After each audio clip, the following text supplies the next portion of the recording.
Napoléon III, pour que nous avancions... Attends.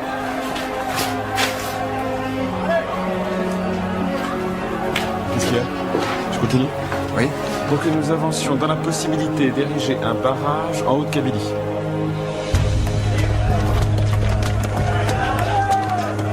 Allez, venez. Dépêchez-vous. Tous au bureau d'Henri Dunant. Allez, tout le monde, là. Ouais, ça peut pas continuer comme ça. Tu vas voir ce qu'il va voir. C'est bien, merci.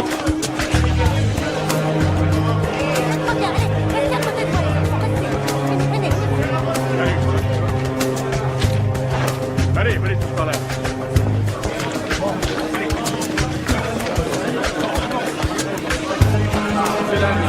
Salut à tous. Silence, tout le monde. Comme vous êtes tous là, alors on y va. Venez-moi. Allez!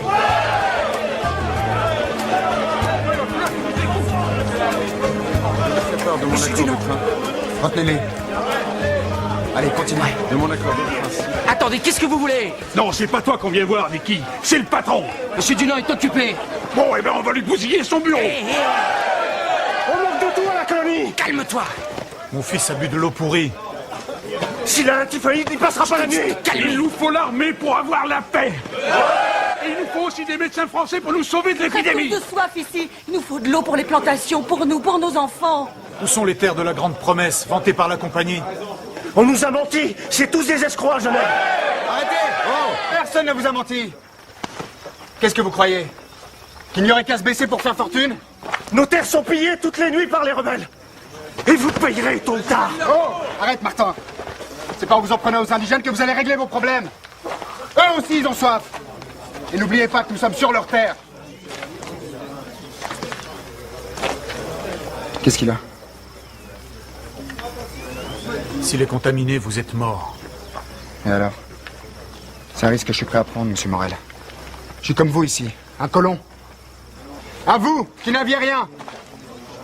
La compagnie genevoise a offert l'Algérie. C'est-à-dire un territoire immense, ouvert aux hommes de bonne volonté. Et elle vous offre du travail. Sans eau, on crèvera tous, sinon. Et votre compagnie aussi. Vous voulez de l'eau? Ouais. Vous voulez de l'eau pour sauver vos familles? Pour irriguer vos terres? J'ai de l'eau. Nous allons ériger ici un barrage dans cette région. Un barrage? Oui, messieurs. MacMahon vient de me donner son accord de principe. Il s'en remet à l'empereur. Et s'il faut aller à Paris pour convaincre Napoléon III, j'irai à Paris et je le convaincrai. C'est pour votre fils que je me bats, Morel. L'eau, c'est la prospérité.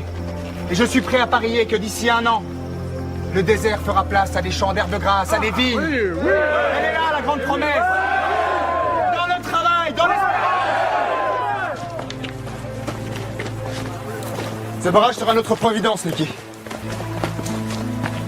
La Haute-Kabylie deviendra l'une des terres les plus fertiles d'Afrique. Et vous pensez sincèrement qu'on peut transformer ce désert en paradis?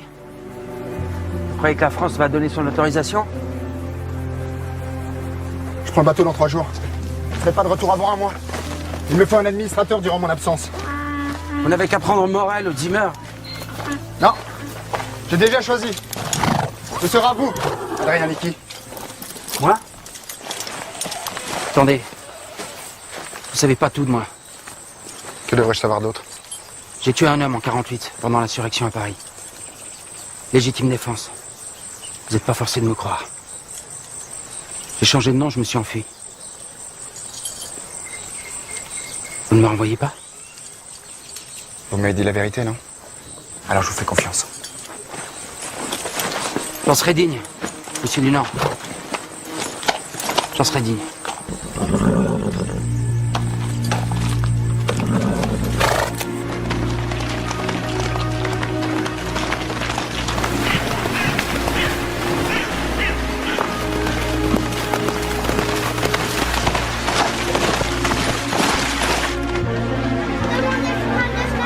Escalade de la guerre en Italie, Français et Italiens se battent pour chasser les Autrichiens de Lombardie.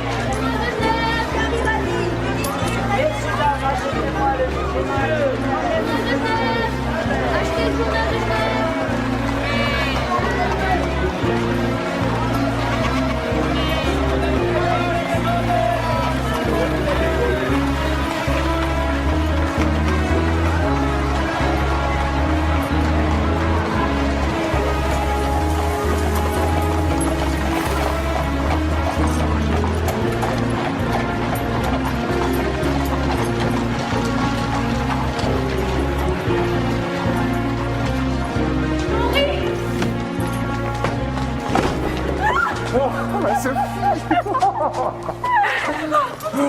Laisse-moi te regarder.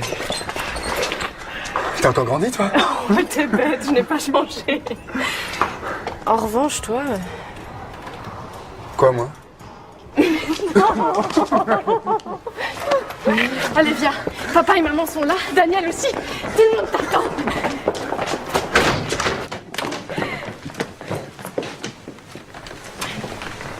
Comme tu m'as manqué, mon fils. Comme tu m'as manqué. Je ne suis pourtant pas parti une éternité, mère. Une année, c'est une éternité. Enfin, tous mes enfants sont là, grâce à Dieu.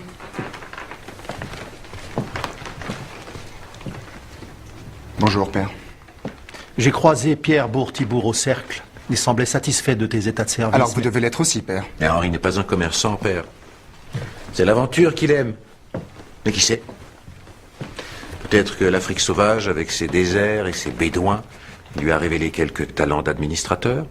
Toujours à comploter dans les bureaux du ministère? D'aucuns appellent ça la diplomatie, très cher Henri. Mais tu n'as jamais bien su faire la différence. Ravi de te revoir.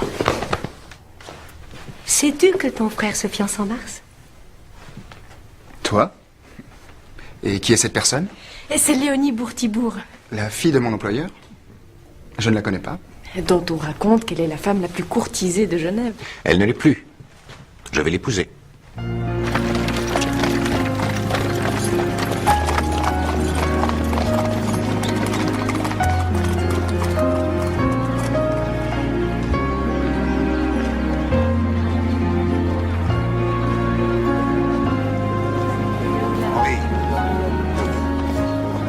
Cette idée de faire irriguer nos plantations de chêne-liège par un barrage est tout à fait séduisante. Séduisante, mais chère. Il faudra en convaincre les actionnaires de notre banque. Ils se rendront bien compte que c'est dans leur intérêt, monsieur Bourtibourg. Pierre, je vous en prie. Henri, ne sous-estimez pas la défiance de nos actionnaires à notre égard après vos derniers bilans.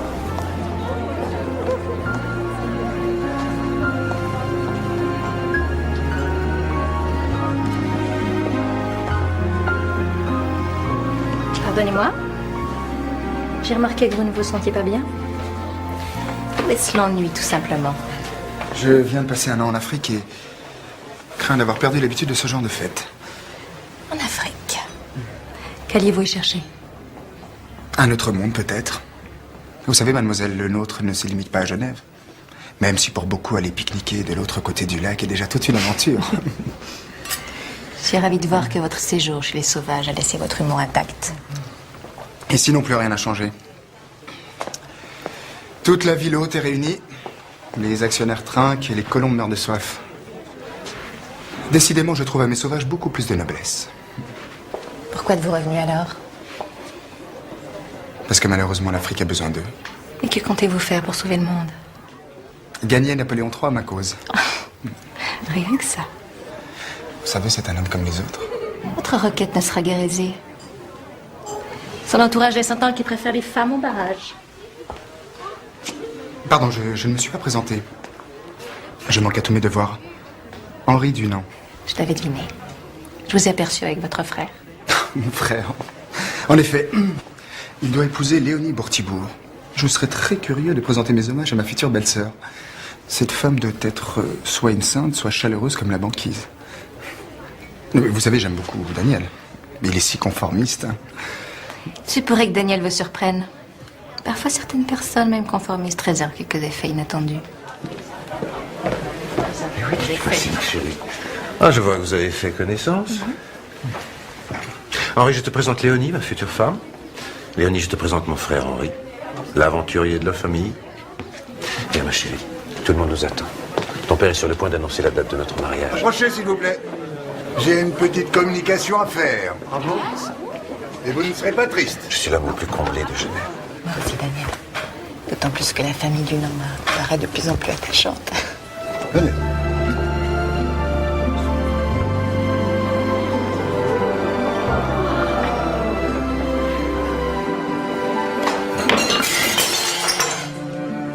Qu'est-ce qui se passe? Henri! Henri! Qu'est-ce qui se passe?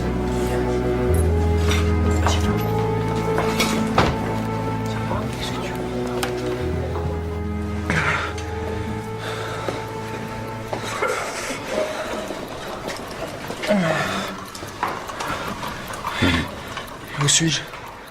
À l'hôpital, tout va bien. Oui. Grand-père? Et qu'est-ce qui s'est passé? Non, tu as eu un accès de fièvre, c'est pas grave. Alors ça y est? J'ai la typhoïde, c'est ça? Non, tu as le paludisme, c'est sérieux, mais enfin, c'est pas contagieux, et puis, tu es dans de très bonnes mains, hein. Cécile? La dernière fois qu'on s'est vu, j'avais 16 ans. Vous et vos amis veniez parler politique et boire du vin avec le docteur Dunant. Dans mon hôpital, c'est scandaleux. Bien sûr. Tu étais si timide. J'étais surtout très jeune. Ça m'empêchait pas de vous écouter des heures. À présent, tournez-vous. Pardon? Allez. Portez-moi votre caleçon, c'est un ordre. Ouais. Voilà, tu n'as plus besoin de moi, je te laisse. Courage.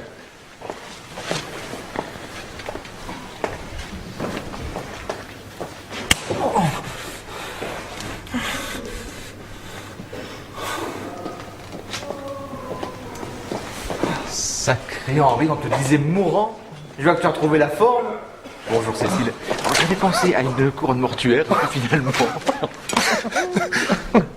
Samuel, qu'est-ce que tu fais là? Ah, mais dans la presse, tout se sait. Je te croyais parti travailler à Paris? Le journal de Genève m'a fait une proposition que je pouvais pas refuser. Et toi, de retour au pays? Non, de passage. Je compte aller rencontrer Napoléon. L'empereur? À Paris? Chaque fois, j'ai l'impression de parler de Dieu en personne. Mais tu iras là-bas pour rien. Napoléon III est en Italie à casser de l'Autrichien. François-Joseph occupe la Lombardie depuis 5 siècles. Il n'est pas prêt à céder une acre de terrain. On raconte que Napoléon aide les Italiens pour les charmes d'une comtesse qui lui prend 1 million de francs hors la nuit. À quoi tient la liberté des peuples? Et qu'est-ce qu'elle lui fait pour ce prix-là? Et j'en sais rien, mais c'est pas pour ma bourse. Pardon, Cécile. Content de te voir, mon vieux.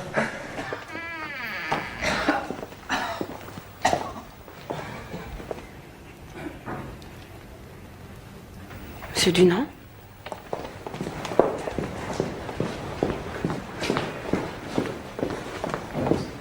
Monsieur Dunant, que faites-vous là? Chut. Il s'était levé et ne réussissait plus à retrouver son lit. Et maintenant tout va bien. Il s'est endormi. Non, rien ne va, monsieur Dunant. Vous devriez être au lit.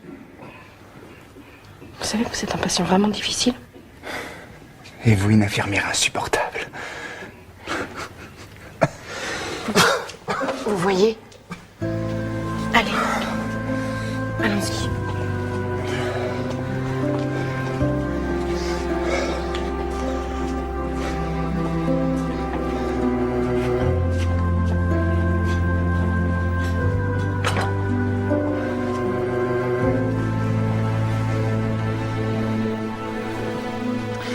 Vous avez vraiment l'intention de partir?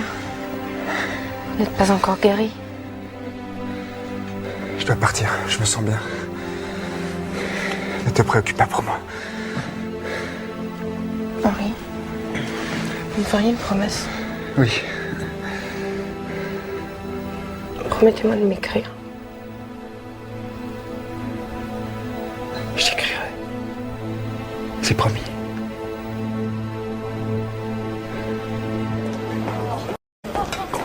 Bonsoir, monsieur Thierry. Excuse-moi, ma fille, mais je suis en retard ce soir. Bonsoir, papa. Tu sembles bien enjoué. Pas plus que d'habitude. Je t'assure. Tiens, ils ont amené le petit-fils du docteur Dunant en urgence hier soir. Henri est un dilettante, venu aux affaires par relation. Si son père n'était pas l'ami de Pierre Bourtibourg, il n'aurait jamais obtenu son poste en Algérie. Tu n'es pas un peu injuste? Ah, je ne crois pas, puis hélas, les faits me donneront raison. Mais ma fille, toi, tu vas te tenir à l'écart de cet individu. Donc il y a 5 voix pour, 6 voix contre. Moi, je me prononce pour ce barrage. Ma voix de président compte en double. Ce projet est donc adopté.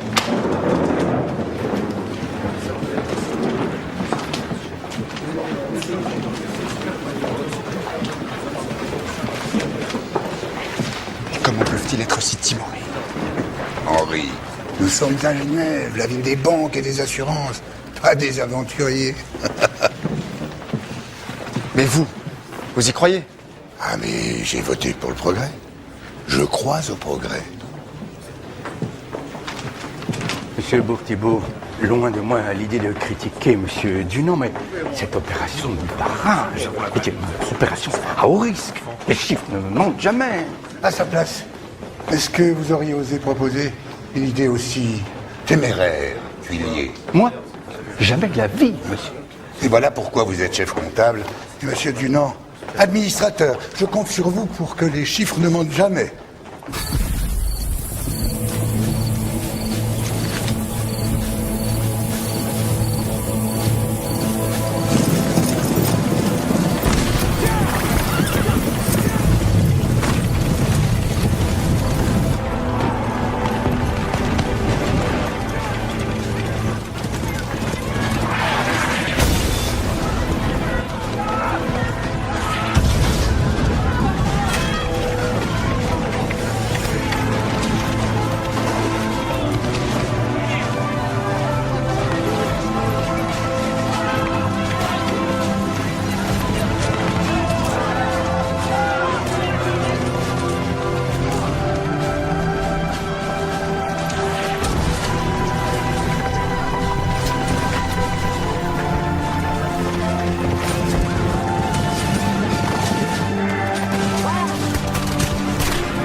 Lance.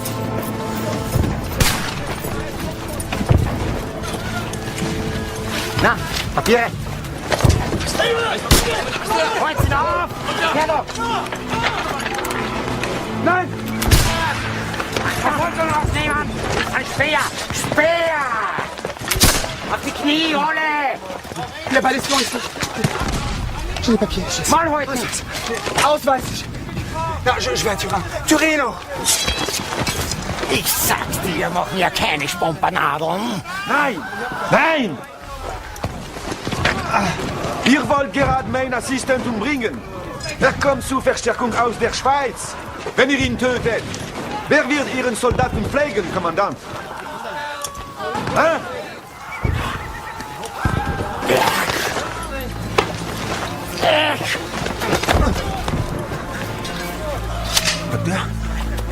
Docteur Appia? Mon cher Dunant, vous êtes très en retard. Ça fait plus d'une semaine que je vous attends. Venez. J'aurais dit que vous étiez mon assistant. Occupez-vous des blessés. Si, dottore. Dai, coraggio. Sì, alzi la gamba. La gamba, prego. Sì, grazie. C'est vraiment une chance inouïe que je sois passé par là. Merci, Louis. Cette guerre les rend tous fous. Et que faites-vous en Italie? À force de lire la presse sur la guerre, j'ai pensé que je serais plus utile ici qu'à l'hôpital de Genève. Et les Autrichiens vous laissent faire? Je suis un des derniers médecins civils encore sur le terrain. Et vous?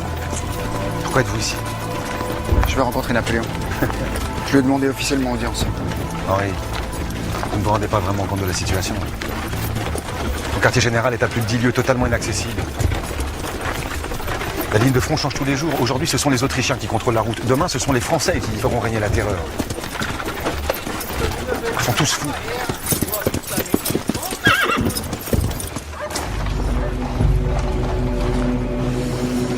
Bienvenue à Castiglione.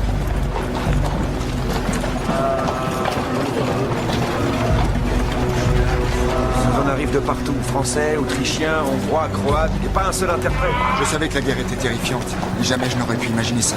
On ne peut pas continuer comme ça, on manque de tout, de médicaments, d'infirmiers, de matériel chirurgical, je n'ai même pas de bloc opératoire. Excusez-moi.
Monsieur, fuyez! Les Autrichiens, ils entourent la ville! Il faut tous partir, tout de suite. Ça va. Fuir. Vous êtes en sécurité maintenant.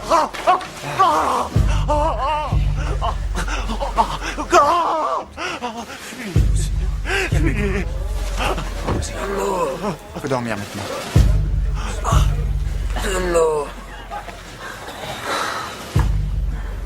De l'eau.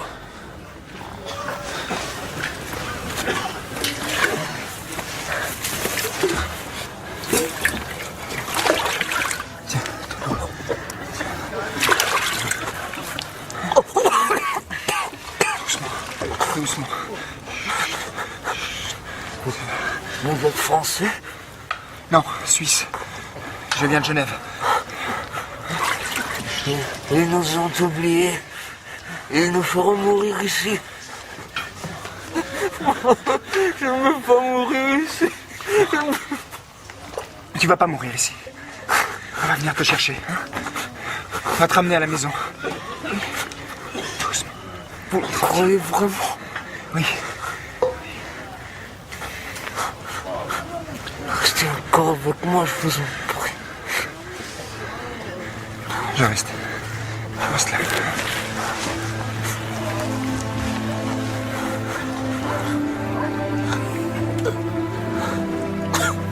Vous êtes encore là? Oui, doucement.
Vous voilà prêt pour le départ, Henri? Tenez. La calèche ne devrait plus tarder. Je ne pars plus, Louis. Je reste. Comment? Vous avez trop besoin d'aide ici. Et je vous dois bien ça. Merci, Henri. Même si vous n'êtes pas médecin, vous me serez très utile. Et connaissant le docteur Hubert Dunant, Dottore. je suis certain qu'il n'aura pas résisté à la tentation d'enseigner à son petit-fils les rudiments de la médecine. Oui, bravo. Allez montrer à M. Dunant comment est organisé le travail au dispensaire. Si, dottore. Signore Dunant, vous voulez me suivre? Donnez-moi du fil. Donnez-moi du fil, Nick. Ici, le docteur Appia a mis les soldats francesi. Et dehors, les blessés autrichiens. Dépêchez-vous!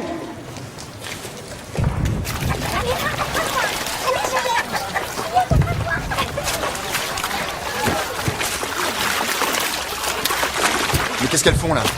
Ne pas laver les bandes à l'eau froide. Ou beaucoup mourront de septicémie. Expliquez-leur. Non lavare con l'acqua fredda, a causa della setticemia. Vous, Sì, la malattia. avec ce bois, allumez un feu. Et dans cette marmite, Cosa? faites bouillir de l'eau en permanence. Si. Gianni, Aldo, aiutatemi.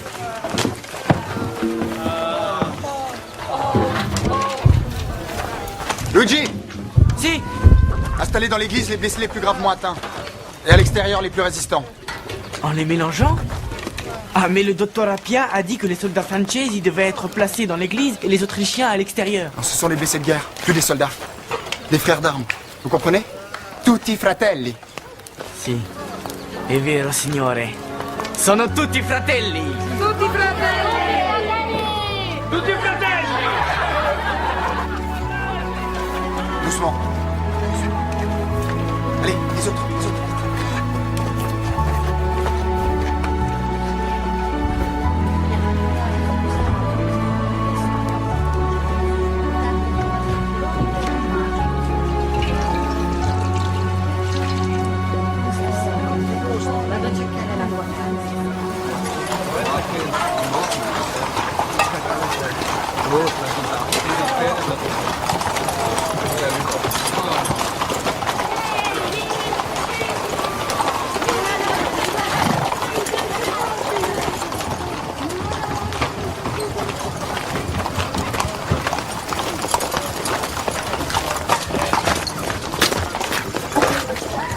Les Français? Ils contrôlent à nouveau la route de Castiglione. Installez à l'intérieur les hommes les plus touchés. Vieni!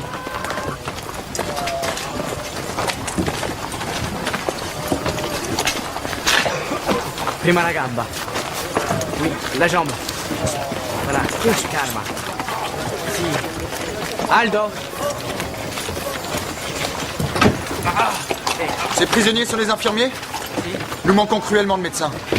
Je suis chirurgien, capitaine. Vous oubliez que ce sont les Autrichiens, monsieur. C'est contre toutes les règles de la guerre. Mais pas contre celles du bon sens. Nous sommes des civils. Nous soignons les soldats sans distinction. Ce sont des prisonniers de guerre et je vous interdis de vous...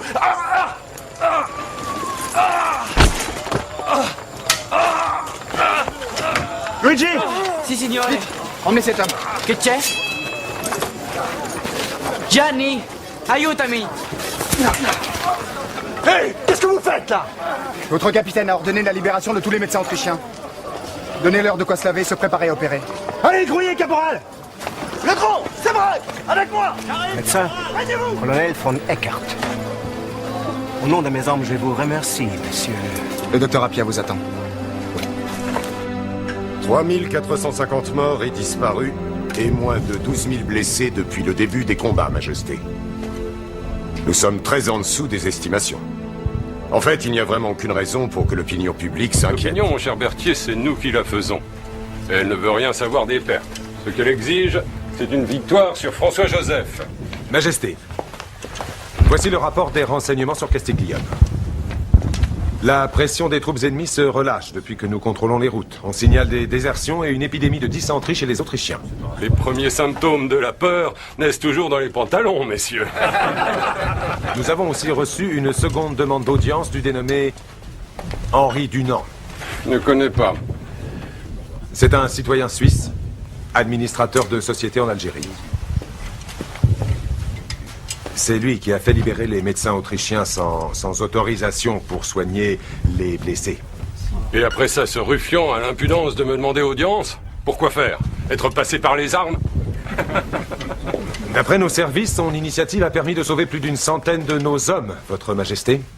Des Autrichiens ont sauvé nos hommes? Et connaît-on l'objet de cette audience? Ce n'est pas précisé, Majesté. Eh bien, renseignez-vous, Delaroche. C'est votre métier. Tâchez de savoir pour qui il travaille. À vos ordres, Majesté. Et prenez le contrôle de ce dispensaire de Castiglione. Il défigure nos lignes comme une verrue sur le visage d'une pucelle. Au revoir, Berthier. Assurément, Majesté.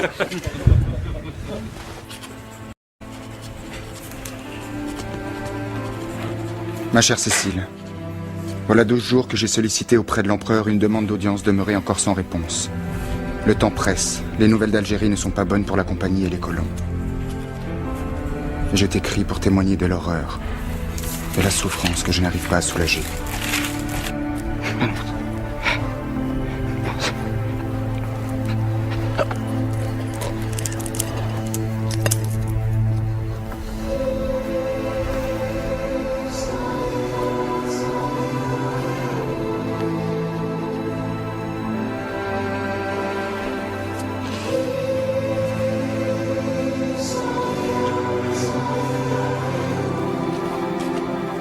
Hier, Louis Appia a réalisé 37 amputations. Dans le même temps, on a déploré 67 décès. Gangrène, scorbut et septicémie en raison des survivants.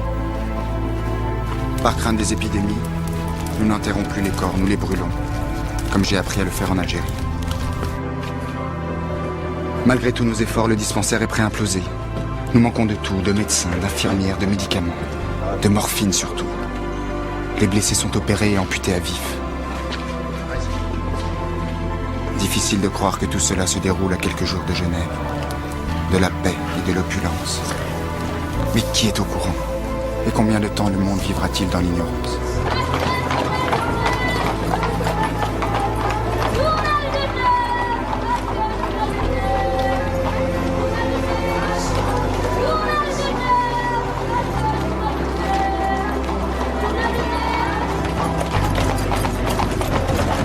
Face à tant de barbarie, la théorie controversée de M. Darwin ne me semble erronée que sur un point. Si l'homme descend bien d'un animal, il ne s'agit pas du singe, mais du chacal, de la hyène. Je n'avais jamais rien lu d'aussi terrible. On dit partout que c'est une guerre de libération. Mais c'est une boucherie qui le décrit, Samuel. Un massacre. Sauf que personne n'a jamais dénoncé cette vérité sur la guerre. Raison de plus? Les gens ont le droit de savoir ce qui se passe. Le journal aura les pires ennuis. Jamais le directeur n'acceptera. Et Henri risque gros. Et si vous ne citez pas son nom? Tu penses à un reportage anonyme? Un témoin sans nom et sans visage?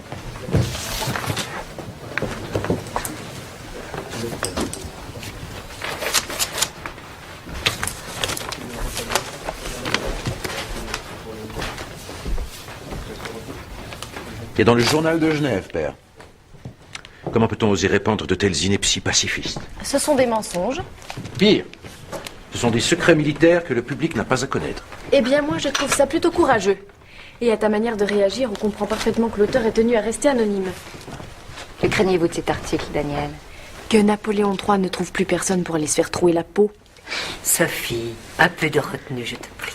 Pardon, mère. Je crains que la neutralité de la Confédération soit compromise, Sophie. Il faut la préserver à tout prix.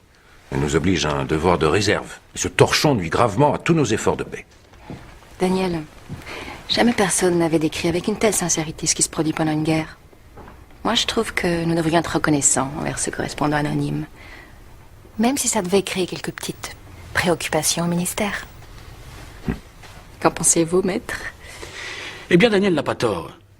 La provocation est toujours risquée et le journal de Genève a dépassé la mesure, assurément. Toutefois, ce que l'auteur révèle ici pourrait ouvrir les yeux des nations sur la cruauté de la guerre. Nous voilà bien. Vous aussi, maître Moignet? Enfin, Daniel, maître Moignet est membre de la Société philanthropique. Moi, je suis plutôt curieuse de connaître le nom de l'auteur.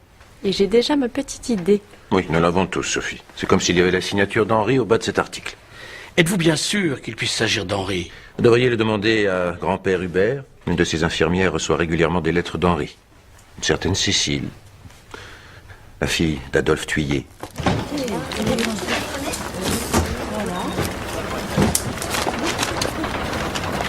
L'hôpital et la pharmacie générale nous ont donné le maximum, mais on manque encore de médicaments. Même si la presse nous fait de la réclame, les gens font ce qu'ils peuvent. On a combien de volontaires? Alors, il y a 4 médecins, 12 infirmières, plus 5 aides-soignantes.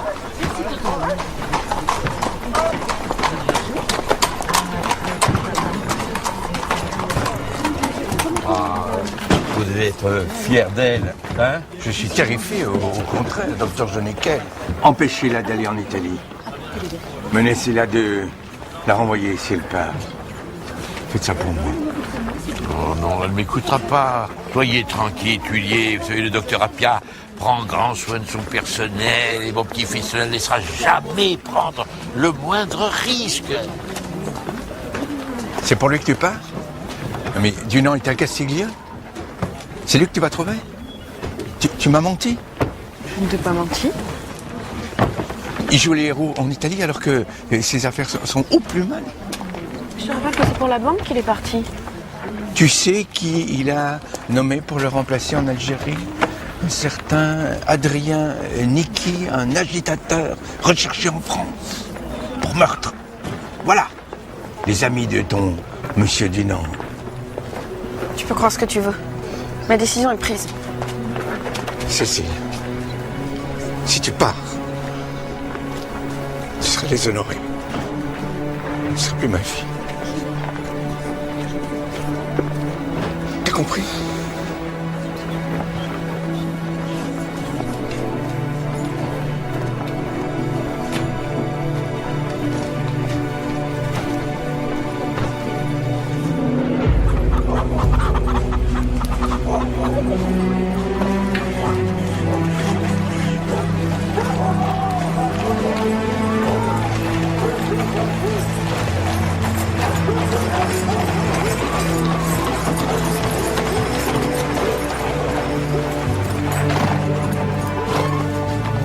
Bonjour. Mais je vous connais. Cécile Tuillier. Je travaille à Genève avec le docteur Hubert Dunant. Voilà partie depuis plus d'une semaine. Je vous apporte du personnel et des caisses de médicaments. Comment avez-vous fait pour passer? Nous n'avons croisé que des contrôles français. Je leur ai dit où nous allions et ça n'a pas posé de problème. Où est Henri?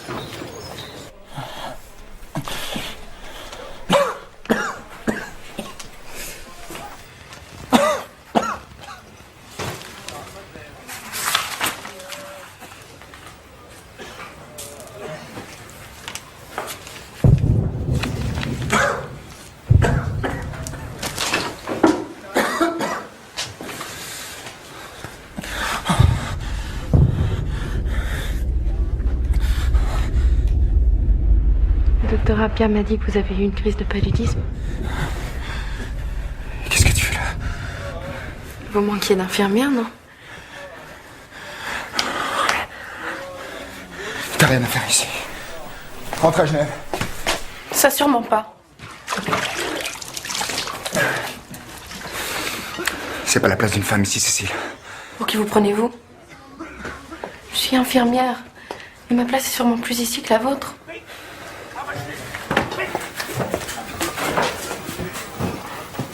Ils sont 17 médecins et aides-soignants volontaires. C'est celle-ci derrière. J'ai aussi des vivres, des médicaments, tout ce que j'ai pu rassembler. C'est pour vous qu'ils sont là. À cause de vos lettres. Mes lettres? Et quoi, mes lettres? Samuel a eu le courage de les publier. Ça a fait réagir des milliers de gens.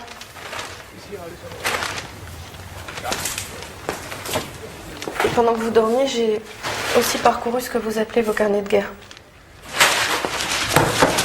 De quel droit? Je n'avais encore jamais rien lu d'aussi bouleversant.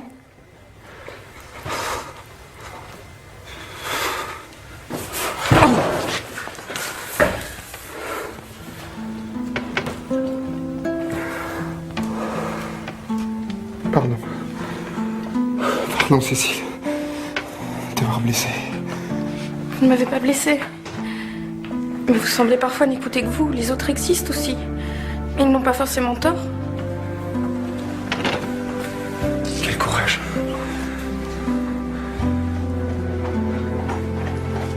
C'est le ciel qui t'envoie. Je ne crois pas au ciel, Henri. Je suis là pour vous.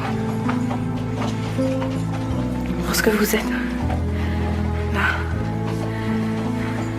Et là.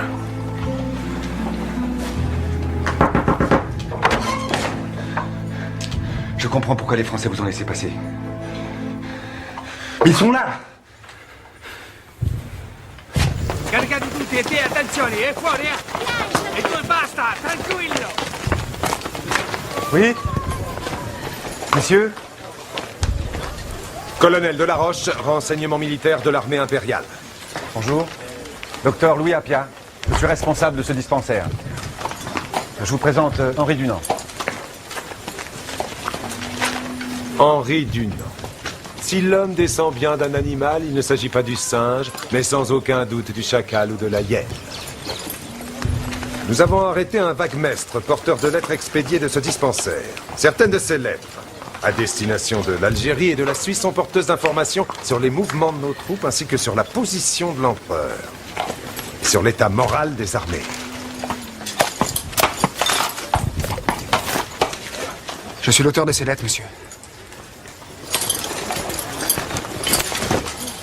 Que la presse internationale se plaît à publier régulièrement, oui, nous le savons. Je ne décris que la réalité. Décrire dans le détail une blessure ennemie, c'est précisément faire état de l'arme qui a fait feu, de la distance du tir,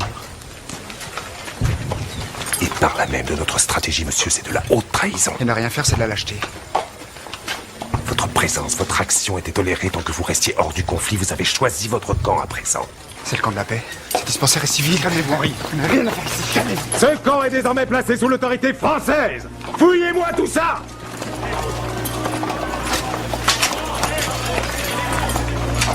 Vous rendez-vous compte que vous mettez le dispensaire en danger? Mais pourquoi me dites-vous ça, Louis? Vous savez que je suis qu'un témoin de cette terrible guerre. Un témoin? Vous n'auriez jamais dû faire lire ces carnets. Vous devez quitter Castiglione, Henri. Mes carnets! Henri!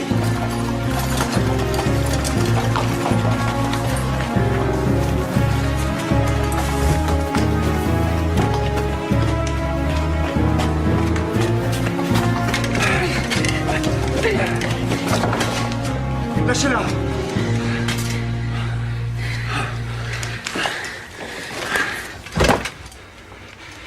Lâchez-la immédiatement.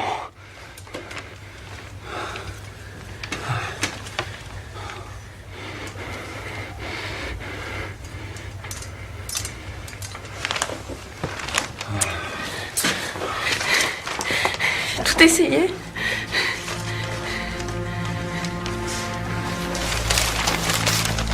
Le choc des balles cylindriques fait éclater les chairs en tous sens.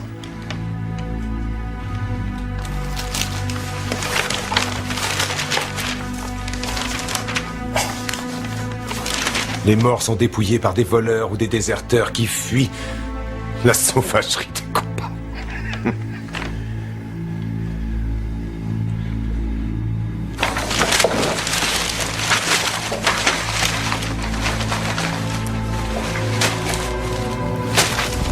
Non! Non! Après, non!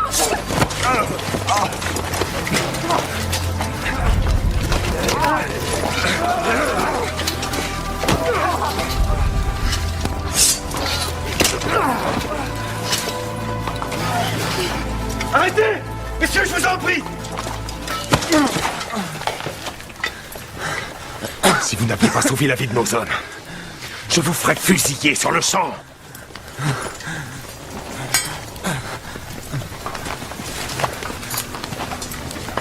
Les Autrichiens, une fois soignés, seront remis à mes services pour interrogatoire. Aucun écrit ne devra plus sortir de ce camp sans être auparavant contrôlé par mes soins.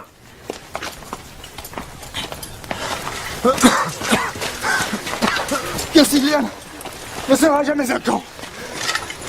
C'est un hôpital, monsieur. Un hôpital. Vous voulez vous faire tuer, quoi? Des semaines de travail.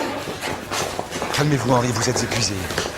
Des millimètres partis en fumée. Vous avez accompli ici un travail inespéré, mais vous êtes à bout. Vous devez rentrer à Genève. C'est totalement impossible. Mais il y a encore tout à faire ici. Là, il faut trouver une solution pour faire sortir les blessés de Castiglione. Ils ne vous laisseront jamais sortir. Je ne comprendrai jamais rien, c'est ça. Qu'est-ce qu'ils veulent? Pouvoir s'égorger sans que personne ne le sache, c'est ça. Et nous, on est là à essayer de les sauver, mais on sert à rien. Mais on sert à rien. À rien. Il faut les laisser s'entretuer. Je sais qu'on ne pensait pas vraiment, Henri. Vous n'en pouvez plus.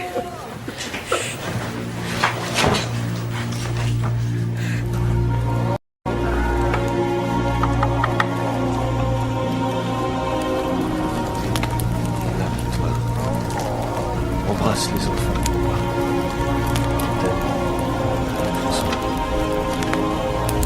Donnez-moi la copie.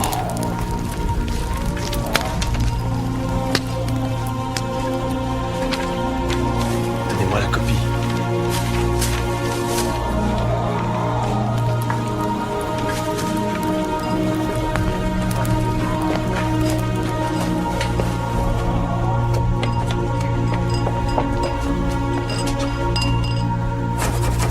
Henri.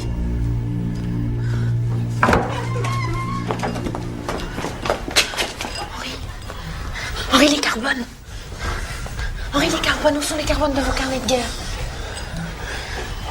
Henri, les carbones. Je les ai jetés. Tout est écrit, Henri. Henri.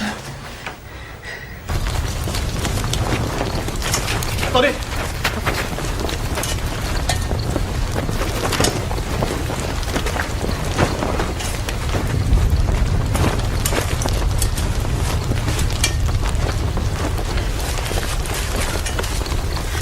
J'en ai un. On lit tout ce qui est écrit.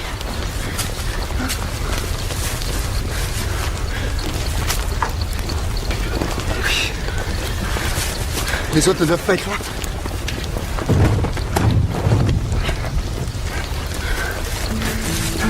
J'en ai un autre. J'en ai 3. Là. Et là. Et là. Oui. Attends. On les a presque tous. Reste à trouver une solution pour les sortir d'ici.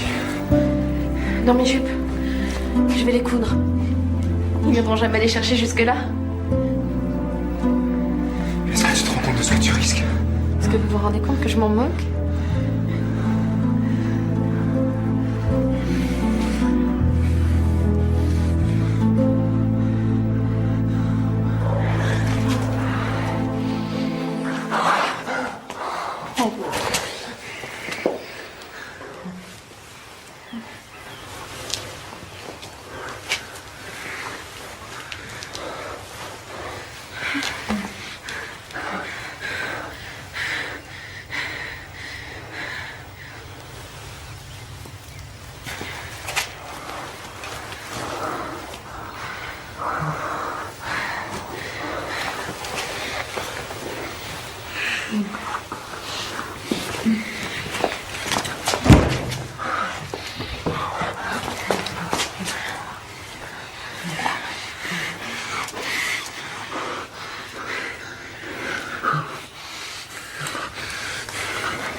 J'ai trouvé. Quoi, Henri? Et la croix. La croix, Cécile. Maintenant, je sais comment sortir les blessés vers la frontière.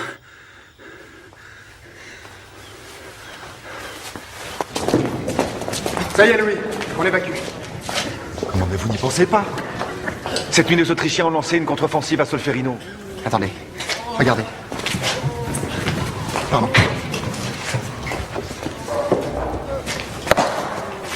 Les Autrichiens sont chrétiens, Louis. Les Français aussi. Et même s'ils n'ont rien d'autre en commun, ils respecteront la croix. Utilisons leur espérance pour sauver nos blessés. C'est très ingénieux, mais Henri, vous ne ferez pas 10 lieues, vous courez au massacre. Vous préférez livrer les blessés autrichiens à la police militaire de Napoléon? Ils seront interrogés, vous savez ce que ça veut dire. Bientôt, vous n'aurez le droit de soigner les blessés que s'ils collaborent. Pour les militaires, ce ne sont que des prisonniers. Et si les Autrichiens l'emportent, vous devrez leur livrer les Français. C'est la seule solution, Louis. Et vous le savez, une croix rouge. Une croix de sang sera notre drapeau. On évacue! On évacue!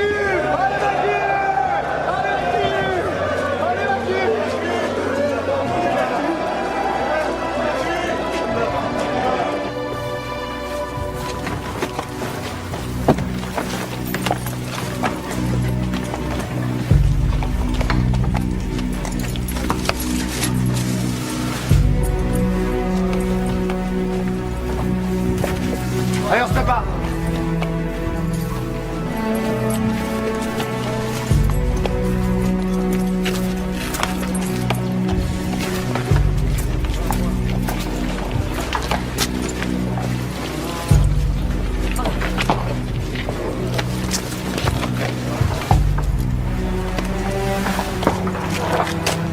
Bonne chance, Henri. Moi aussi.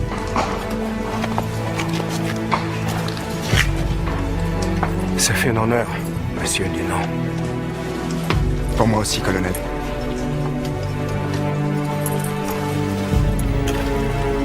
Ciao, signore. Ciao, Luigi.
Qu'est-ce que c'est que ce cirque?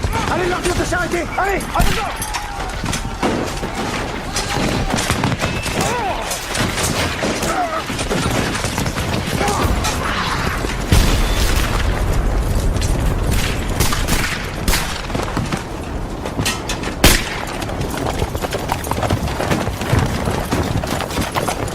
Arrêtez-vous, arrêtez-vous!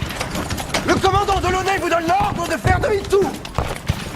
Vous contrariez les plans de l'état-major! Dites-lui que ces blessés sont des victimes de guerre. Que votre commandant respecte d'abord les hommes qu'il envoie à la mort.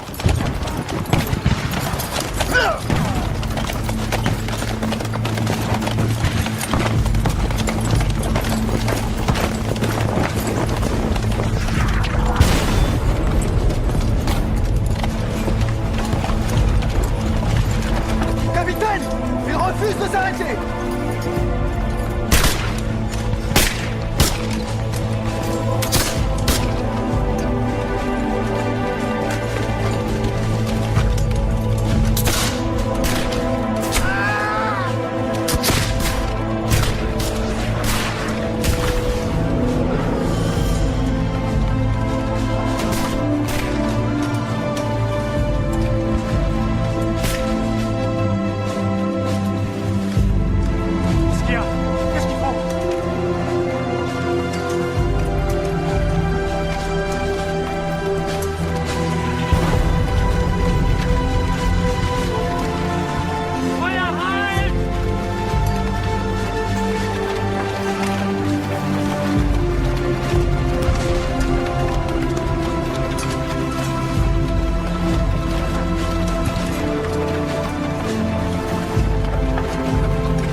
caresser comme ça.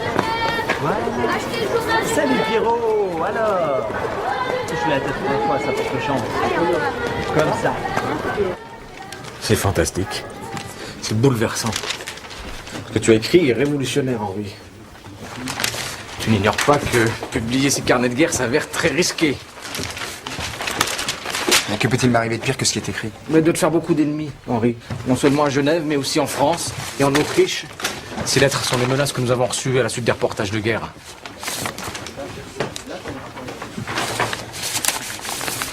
Elles sont toutes anonymes? Qu'importe, Henri. C'est là sont inoffensifs. Et dis-moi, comment penses-tu récupérer tes dépenses d'imprimerie? Il ne s'agit pas d'une opération mercantile, Samuel. Si nous parvenons à faire circuler les idées contenues dans ce livre, plus rien ne sera comme avant. Les États ne pourront plus envoyer leurs enfants se faire massacrer avec tant d'indifférence. Tu crois vraiment qu'un livre puisse être aussi influent? Mais ce n'est qu'un premier pas. Nous devons alerter l'opinion publique, faire pression sur les gouvernements, concevoir une idée novatrice, si originale et si forte, que les relations entre les hommes seront basées sur la tolérance, l'humanité, et non plus sur la guerre. M'aideras-tu?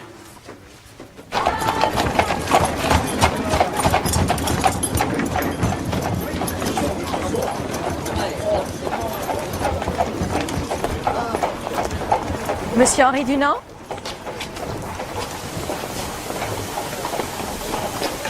Cette fois-ci, vous ne pouvez pas ignorer qui je suis. Nous avons été présentés à ma fête, vous souvenez-vous? Léonie Borthibaud. Je vous prie de m'excuser. Mais je vous excuse pas du tout. Vous êtes sur le point de devenir mon beau-frère et vous vous comportez en inconnu.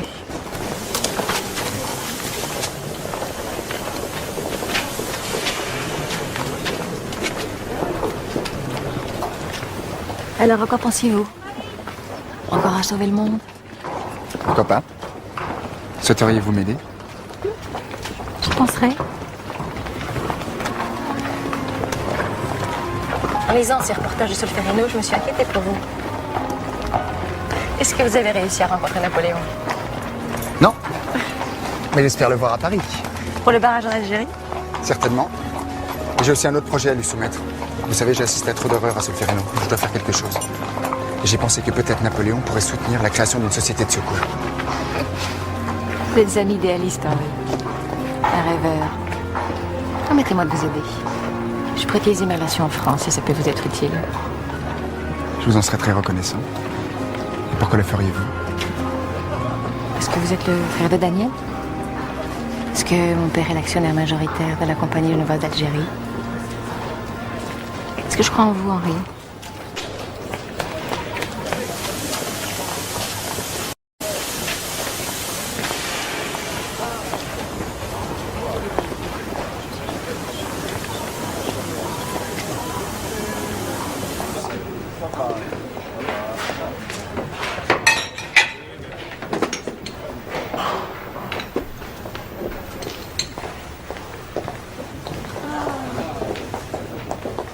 Qu'est-ce que tu fais là? J'ai voulu venir te voir 100 fois. Depuis tantôt. Tu veux bien dîner avec moi? Tu m'as manqué, papa. T'es plus fâché? J'ai su ce que toi et Dunant aviez fait, là. C'est très courageux. Je suis fier de toi, ma fille.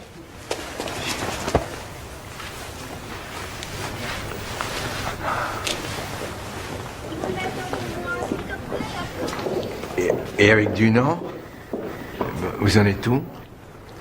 Il n'y a que ça qui t'intéresse. Tu veux savoir ce qui s'est passé?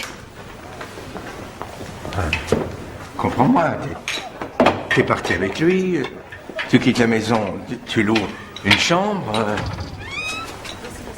T'es sûr qu'il te trahit pas comme il trahit son frère? Avec Léonie? Henri est un homme intègre. Il ne ferait pas ça à son frère et Léonie ne fait que l'aider.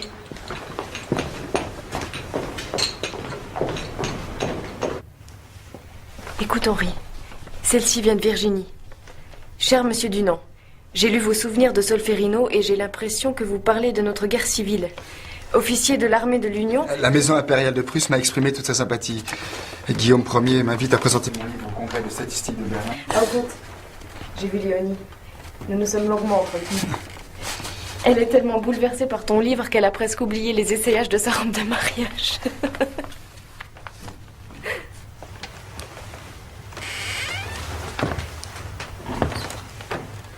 Daniel? Je n'ose déranger la célébrité de la maison. Tu plaisantes. Bien. À plus tard, Henri.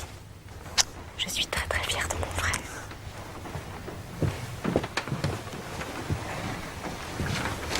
De quoi s'agit-il? Enfin, tu es au courant de la rumeur qui vous concerne, toi et Léonie. Daniel, j'espère que tu n'y prêtes aucun crédit. Vous vous rencontrez pourtant souvent. De quoi parlez-vous?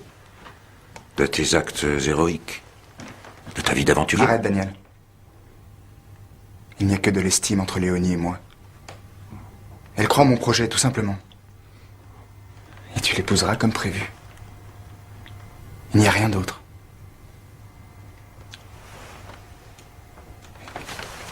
Tu me crois au moins?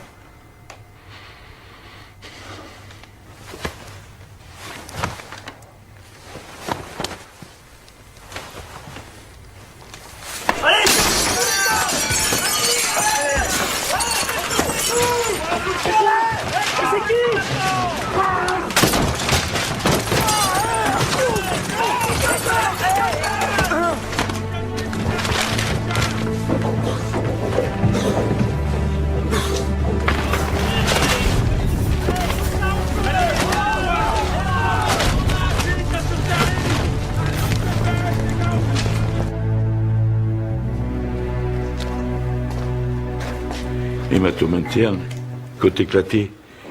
Il a eu la chance de s'en tirer. Ça va, ça va.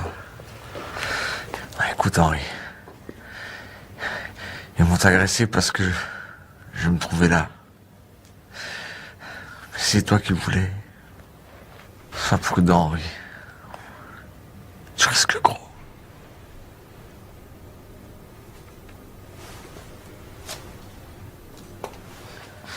J'aurais droit à une petite piqûre, moi aussi, après Cécile.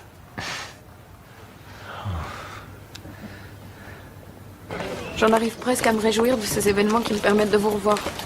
Je sais que ce n'est pas bien. Nous n'avons jamais été aussi proches qu'à Solferino. Cécile,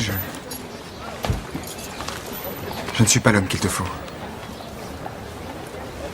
Pardon si je t'ai donné de l'espoir. À cause de Léonie? Mais tu n'es pas sérieuse.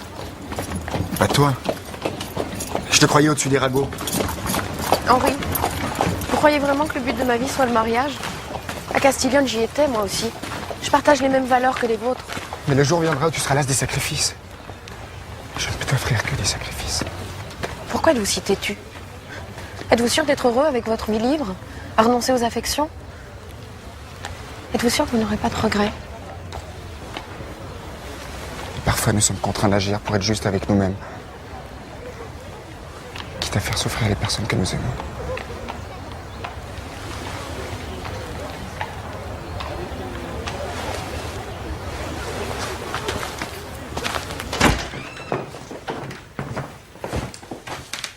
Louis?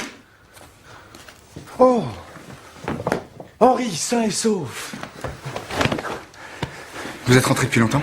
Suffisamment pour me remettre de mes émotions, Dieu merci. Je suis tellement content de vous revoir. Vous savez, après le succès de votre convoi, médecins et infirmiers se sont présentés en nombre à Castiglione. La relève est assurée. Merci pour la surprise, Général Dufault. Elle est excellente. Il paraît que vous connaissez de longue date? Oui, Louis est un membre de notre société philanthropique. Et à ce propos, Henri, certains de nos amis brûlent d'envie de vous rencontrer. Rassurez-vous, vous n'aurez pas à raconter une nouvelle fois vos exploits. Ils les connaissent par cœur. Messieurs, voici Henri Dunant, l'auteur d'un souvenir de Solferino. Vous connaissez notre ami Moignet. Mon cher Dunant, nous admirons tous ce que vous avez fait à Solferino. Et voici le docteur Monnoir, chirurgien, tout comme Louis. Bien meilleur. Toujours aussi modeste à Pia. Enchanté, monsieur Dunant, c'est un honneur. Votre idée de créer une société de secours en temps de guerre nous enthousiasme. Nous sommes prêts à soutenir vos idées, monsieur. Qu'entendez-vous par là? Eh bien, ma foi, les idées que vous développez dans votre livre ne sont pas tout. Il s'agit de les mettre en pratique. Cela ne m'avait pas échappé, cher maître. Il faut aussi établir un statut légal à l'organisation. Définir qui elle protège et combien de temps. Messieurs, je ne doute nullement de votre bonne volonté et de votre expérience. Mais notre problème est simple. Je veux faire adopter un principe international qui garantit la protection de toute victime de guerre et de toute personne qui en prend soin. C'est tout. C'est tout? Comme vous y allez, ce n'est pas rien. Et elle devrait être recréée à la veille de chaque conflit, bien entendu. Et vous comptez négocier son existence à chaque fois avec les belligérants? Je ne suis pas d'accord. Et pas d'accord sur quoi? Mais surtout, je ne veux pas d'une organisation soumise au bon vouloir des nations. Quand quelqu'un se noie, vous n'attendez pas la permission de lui porter secours. Non, cette organisation doit être internationale, son existence permanente et son droit universel et définitif. Rien que ça? Mais le droit d'intervention humanitaire n'existe pas, Dunant. Eh bien, pressons-nous de l'inventer, mon cher maître. Enfin, voyons, monsieur Dunant, il faut être réaliste. Quoi, réaliste? Ça veut dire quoi? Si pour vous, réaliste signifie faire des compromis, ne comptez pas sur moi. Croyez-vous que mon projet soit le fruit d'illuminations idéalistes? Je sais bien que le monde est fait de calculs et de luttes de pouvoir. Et c'est précisément pour échapper à la volonté de récupération des États que j'ai tout planifié. Henri, calmez-vous. Nous sommes tous là pour en discuter. Eh bien, quelle est votre stratégie? Avant tout, obtenir le soutien de la France. Quelle idée saugrenue. Pour quelqu'un qui aspire à l'indépendance. Une idée pourtant évidente, monsieur. Si une grande puissance adopte le principe de notre société de secours, les autres suivront. Ou ils s'enfuiront, en refusant de s'asseoir aux côtés d'un pays ennemi. Décidément, je ne vois pas quel genre d'organisation vous voulez créer. Avec tout mon respect, mon général. Je crois, messieurs, que vous devrez vous en tenir à la quête du dimanche de la paroisse. Messieurs.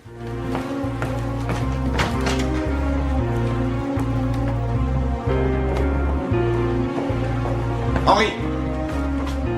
Est-ce que vous avez perdu la tête? Ils veulent nous récupérer, Louis. Alors servez-vous d'eux. Servez-vous de leur ambition.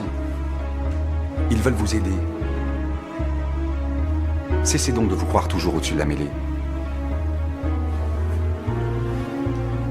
Vous avez besoin de ces hommes. Comme vous avez eu besoin de moi.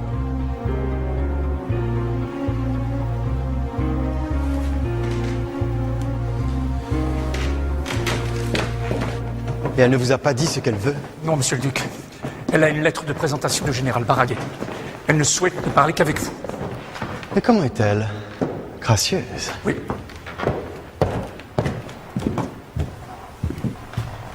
Vous souhaitiez me voir, madame? Monsieur le duc de Morny. Pour vous servir. Je vous suis infiniment reconnaissante de me recevoir. Je ne vous importunerai pas longtemps. De quoi s'agit-il? Un projet. Quelque chose d'assurément nouveau. Destiné à révolutionner les relations entre États. Les sabotages, les manipulations, même la censure n'aura rien fait. Les souvenirs de M. Dunant se répandent à travers l'Europe comme la vérole. L'Europe? N'exagérons rien. Mais c'est en toutes lettres dans les rapports de vos services secrets, Morny. Le monde crie au génie. Hugo en exil au fond de son île, Dickens à Londres. Même Lincoln, en pleine guerre avec les sudistes, a pris le temps de le lire. Il est un adage qui dit que lorsqu'on ne peut plus maîtriser le chaos, il faut feindre de l'avoir organisé. Et si vous cessiez pour une fois de vous exprimer par énigme, on gagnerait un temps précieux, monsieur le duc. Acceptez de recevoir Dunant, sire. Pour son histoire de barrage, nous n'avons que faire d'un barrage en Kabylie. MacMahon est contre. Et la Suisse est bien assez riche. Il ne s'agit nullement de ce barrage, mais de cette société de secours qu'il veut créer.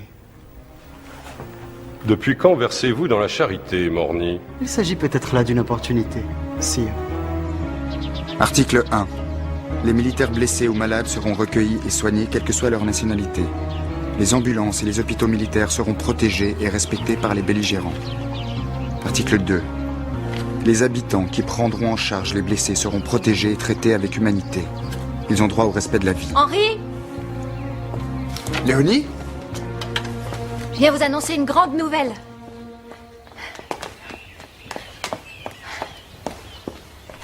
Napoléon, Henri. Napoléon? Napoléon accepte de vous recevoir aux Tuileries. N'est-ce pas une bonne nouvelle? Léonie, vous êtes une femme extraordinaire. Je ne sais pas comment vous... Pas moi, vous. C'est vous qui êtes extraordinaire, Henri. Vos idées. Vous avez réussi. C'est bon. Je vois que les apparences n'ont plus d'importance pour vous.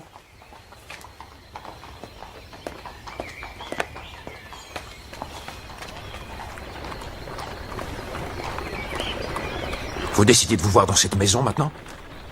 Daniel, vous êtes devenu fou. Il n'y a rien entre Henri et moi, seulement de l'estime. De l'estime? Vous mentez tous deux avec les mêmes mots. Tu ne sais pas ce que tu dis, Daniel. Je sais ce que je vois. Et ce que j'ai vu est suffisant. Vous avez trahi ma confiance, mademoiselle Bourtibourg. Ça suffit, Daniel. Vous avez dépassé les limites. Et toi, misérable, je jure. Il ne s'est rien passé entre Léonie et moi. Rien. Tu es tellement mieux que moi, hein? Tu m'as déjà volé l'affection de ma mère. Tu ne me prendras pas ma femme. Daniel, attends! Attends! Cette fois, il ne s'agit pas de séduire une femme, mais de jouer les héros dans les coulisses d'une guerre. Il s'agit d'honneur. Si ce mot signifie encore quelque chose pour toi. Mais ça suffit, Daniel. T'es ridicule. Ah! Mais arrête, qu'est-ce qui te prend? Défends-toi. Montre-moi ce que tu as dans le ventre.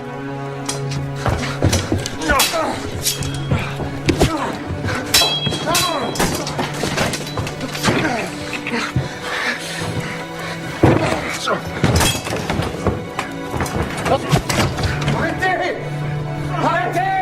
Arrêtez!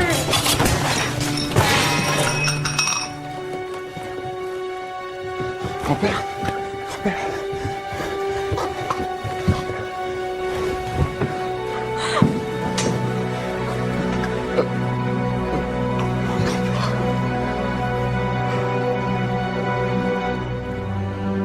Tu te souviens?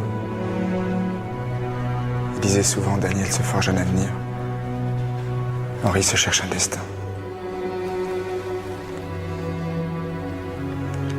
Il nous aimait beaucoup, tu sais.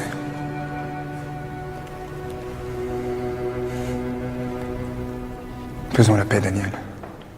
Qu'il ne soit pas mort pour rien.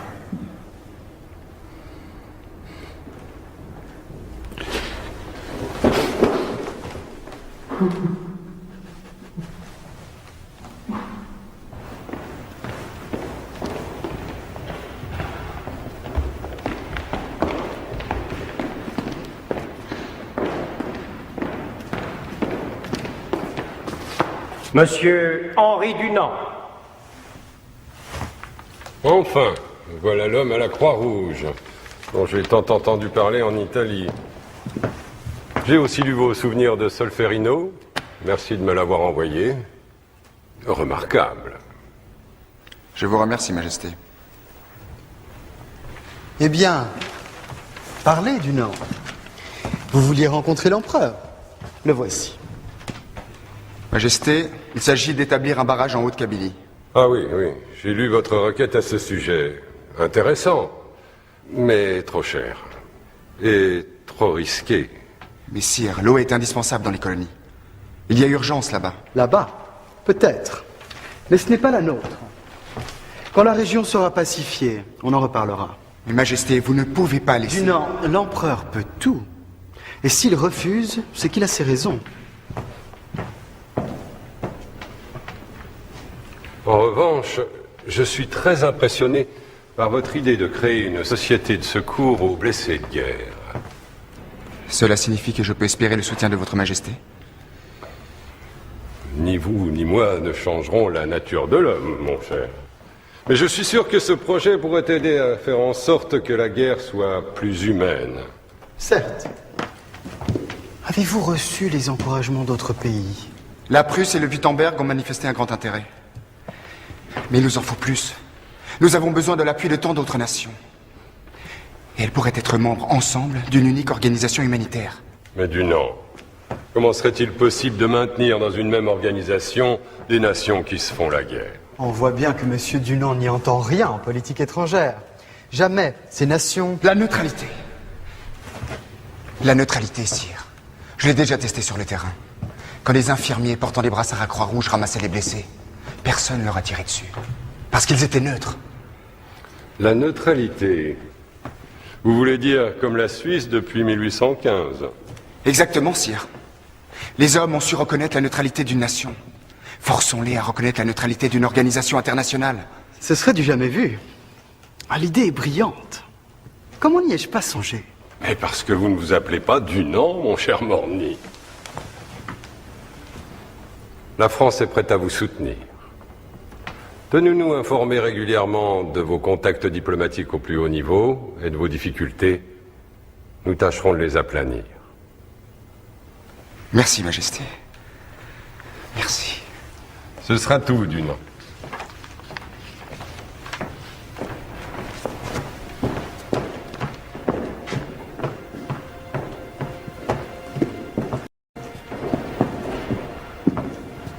Cette idée de neutralité appliquée à une organisation va donner naissance au plus parfait des services d'espionnage jamais créés. À condition de se débarrasser de ce monsieur Dunant. Et pas avant qu'il ne réussisse son entreprise. Je me suis laissé dire que sa compagnie genevoise d'Algérie traversait de graves difficultés. J'ai peut-être une idée pour compromettre Dunant. Messieurs les représentants des États, vous avez reçu il y a peu une invitation à participer à la conférence de Genève afin de créer une société de secours pour blessés militaires. Je me permets de vous annoncer que nous avons ajouté une clause d'importance capitale au statut, celle de la neutralité. La neutralité des secours. Dunant, mais qui vous a permis d'envoyer aux délégués européens des invitations avec une telle absurdité? Pourtant l'empereur a trouvé l'idée brillante. C'est irréaliste, Henri. Aucun pays n'acceptera de participer à notre conférence à cette condition. Les esprits ne sont pas prêts, les armées encore moins. Sans compter que le parrainage encombrant de la France risque d'indisposer certaines cours d'Europe. Je ne pense pas que la France veuille nous voler la conférence. Elle veut la cautionner, c'est une chance inespérée. Si elle adhère au principe d'une organisation neutre, d'autres nations suivront. Mais des mots, tout ça, Dunant, des mots. Moi, je ne vois qu'une chose. Vous avez compromis nos chances de succès. J'ai fait de mon mieux à Paris. Je ne suis ni un intellectuel, ni un diplomate. Juste un homme de bonne volonté. Ce qui est certainement insuffisant à vos yeux. J'en suis désolé.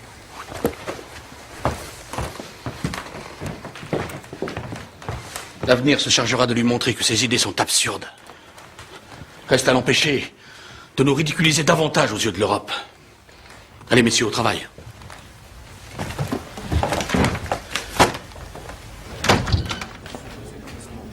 Nous verrons. Vous en conviendrez. Si nous avons la vague nécessaire, ce sera... Henri?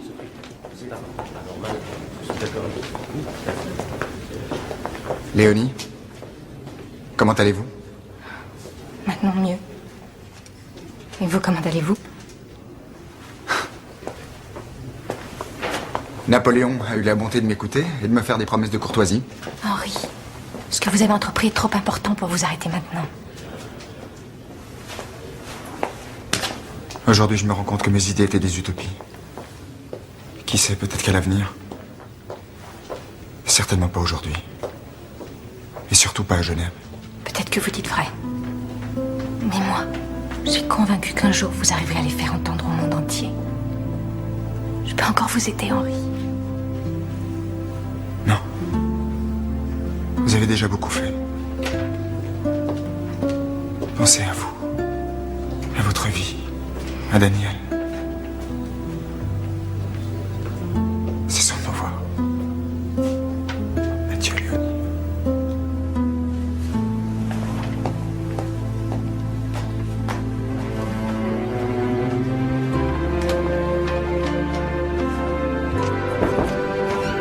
Monsieur Dunant, deux messieurs arrivant d'Algérie demandent à vous parler. D'Algérie? Faites-les entrer. Messieurs? Monsieur Dunant. Messieurs? Weber, prospecteur minier. Mon collègue Janssen est géologue. Nous venons de la part d'Adrian Niki. Niki. Il m'a chargé de vous remettre ceci. Je vous en prie. Adrien, voilà bien longtemps que je n'ai pas eu de ces nouvelles.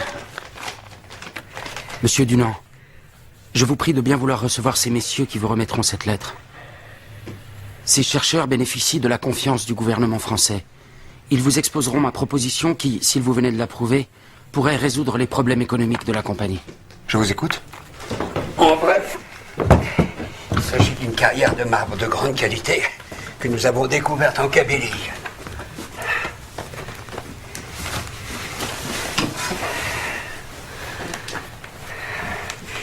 Nous en avons la concession, seulement malheureusement pas les moyens de l'exploiter. Cher Adrien, ce bloc de marbre est peut-être notre salut. Grâce à la confiance de Pierre Bourtibourg, j'ai pu convaincre les actionnaires de la banque de se porter acquéreurs de la mine. Le marbre est plus rentable que le liège. Henri ? Il n'a nul besoin d'eau pour être exploité. Louis Appia a déposé cette lettre pour toi. C'est de la part de Maître Moigny. Et il n'a même pas voulu entrer. Comment ? Henri, le destin vous a donné raison. Nous avons été contactés par la Prusse. Ils ont répondu oui à la création de notre société de secours. Toutefois, nous n'avons aucune confirmation quant à la participation des autres États. Il nous faut maintenant un nom pour cette organisation. Un nom fédérateur. Nous avions pensé... La presse vous a baptisé l'homme à la Croix-Rouge. La Croix-Rouge sur fond blanc étant l'inverse de notre drapeau suisse. Oui, et cela renforcerait le symbole de la neutralité. Ça sonne bien. La Croix-Rouge, je pense que les gens retiendront ce nom. Croix-Rouge. Bien. Il faut relire les statuts. On les a déjà lus 100 fois, Henri. Oui, mais nous n'avons rien dit sur les réfugiés civils. Et les enfants. Ils sont aussi victimes des guerres, non? Et les villes, il faut protéger les villes, messieurs. Le patrimoine. Je vous en prie, remettons-nous au travail. Monsieur Bourtibourg! Je viens de recevoir ce câble d'Alger. La mine que nous avons achetée vide. Il n'y a pas un seul kilo de marbre à extraire. Vide? Comment ça? Vous êtes sûr de cette information? Oui, elle émane du comptable de notre compagnie. Adrien Nicky, l'administrateur nommé par Dunant, avait donné ordre de cacher la vérité. Mais il nous est resté fidèle. Et depuis 15 jours, il n'y a pas de nouvelles de Nicky. Il a disparu.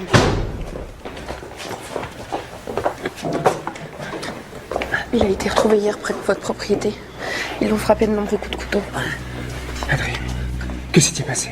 Monsieur Dunant, enfin, vous savez, ils m'ont forcé. Calmez-vous, je suis là. Et forcé à quoi? Ils m'ont forcé à vous écrire cette lettre pour la mine de marbre. Ils savaient tout de moi. Si j'avais pas accepté, ils m'auraient envoyé en France, à la guillotine. Mais que voulait-il ruiner la compagnie? Non, monsieur Dunant, c'est à vous qu'ils en veulent. C'est votre ruine qu'ils souhaitent. Je suis venu pour vous avertir. Pardonnez-moi.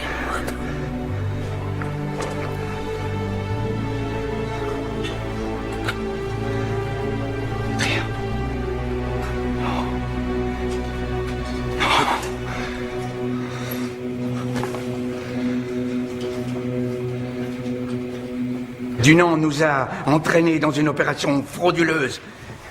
Il faut porter plainte et le contraindre à rembourser tous les actionnaires jusqu'au dernier centime. Enfin, les prospecteurs qui nous ont vendu cette concession devaient savoir ce qu'ils faisaient quand même. Tout est possible, mais aux yeux du Conseil, Dunant est seul responsable. Il faut porter plainte, sinon les actionnaires, eux, le feront.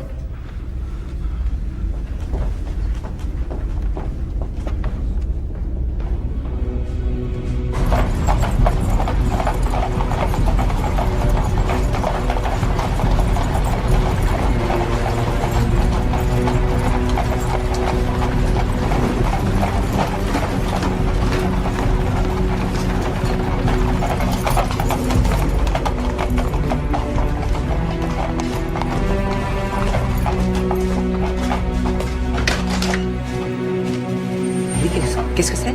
Police, madame, nous cherchons monsieur Henri Dunant. Vous recherchez mon fils? Madame, votre fils est accusé de banqueroute frauduleuse. Conformément à la loi, nous devons procéder à son arrestation.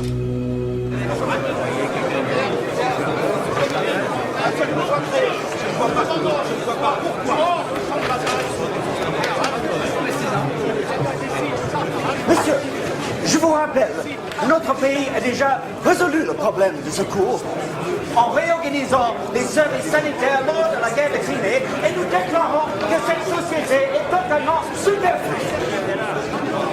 Et certes, l'idée de M. Dunant est belle et généreuse, mais difficilement réalisable. Et en somme, messieurs, dans quelle classe de la société souhaitez-vous recruter les volontaires? Beaucoup risquent d'être paralysés à la vue du sang. Apparemment l'utilité de volontaires.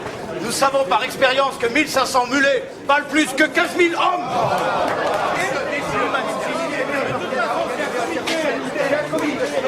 Nous demandons les États décident que dans leur propre... Il vaut mieux achever les blessés tout de suite et pour Il ne trouve aucun point d'accord. Certains se demandent pourquoi Paris pousse la signature. Pierre est devenu fou. Il négocie nos statuts. Il compromet notre neutralité. Il n'a peut-être pas le choix. Je vais aller leur parler. Ah non, Dunant, non, ne faites pas ça. Dunant, bon Dieu. à l'arrière, quand on est à l'arrière et non. Messieurs, absolument pas. Messieurs, problème d'approvisionnement. Ils seront inutiles, monsieur. Inutiles, monsieur. Mais comment ça?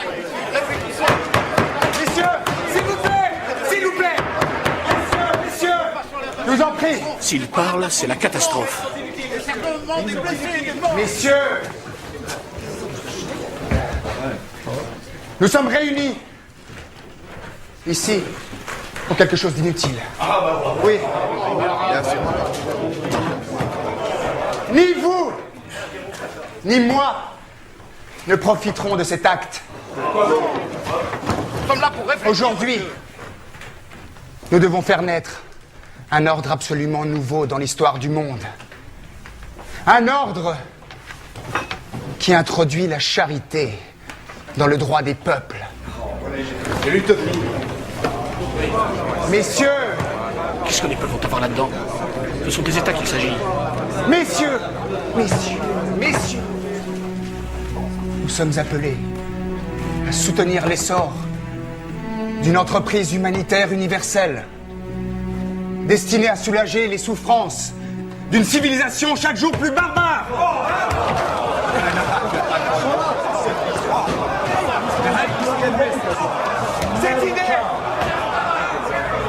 Cette idée, messieurs, je vous en prie, cette idée juste devra être construite d'une manière si solide que personne ne pourra plus la considérer comme une utopie.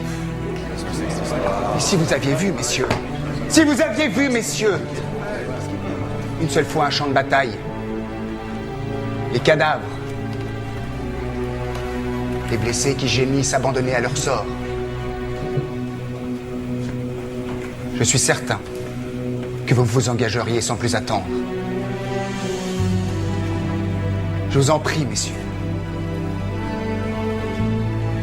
Ne laissez pas tomber dans le silence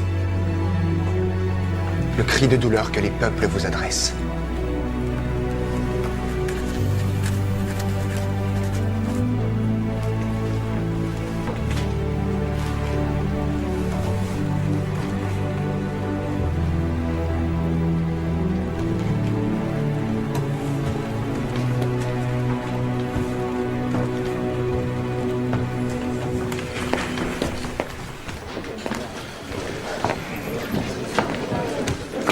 Vous êtes un inconscient, Dunant. Ça avait compromis la réussite de notre projet. Vous en avez encore ajouté, comme d'habitude, Henri.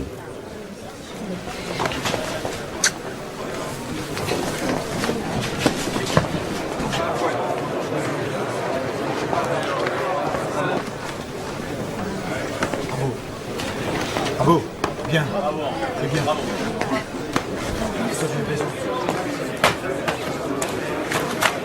Cécile, Je suis venue vous soutenir. tout ce qui est nouveau leur fait peur. Ayez confiance, Henri. Ils finiront par comprendre. C'est trop tard. Que voulez-vous dire? Depuis la mort de Nikki, j'ai peur. Il se prépare des choses inquiétantes. Oh, Cécile. Merci d'être là. Ça fait plaisir de te revoir. Je serai toujours là, Henri. Tant que vous aurez besoin de moi.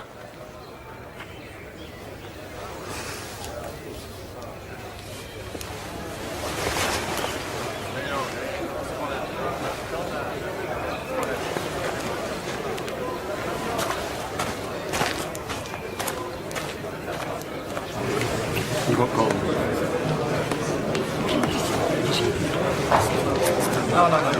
Ah, bravo. D'accord, je suis bien d'accord. Oui.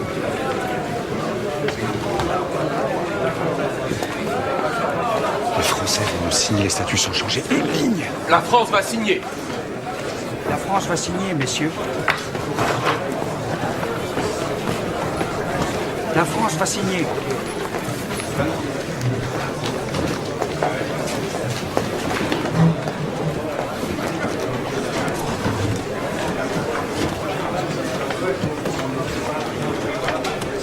Si les Prussiens signent, les autres suivront.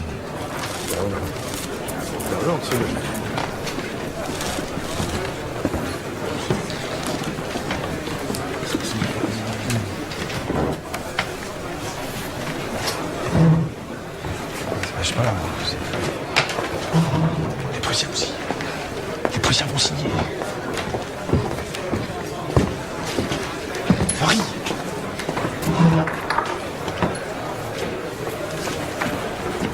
Henri.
Messieurs, s'il vous plaît, en place.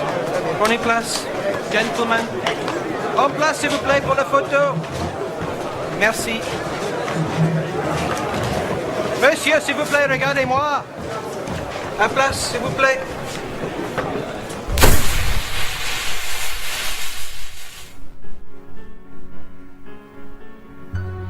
Les fous ouvrent les portes, les sages suivent.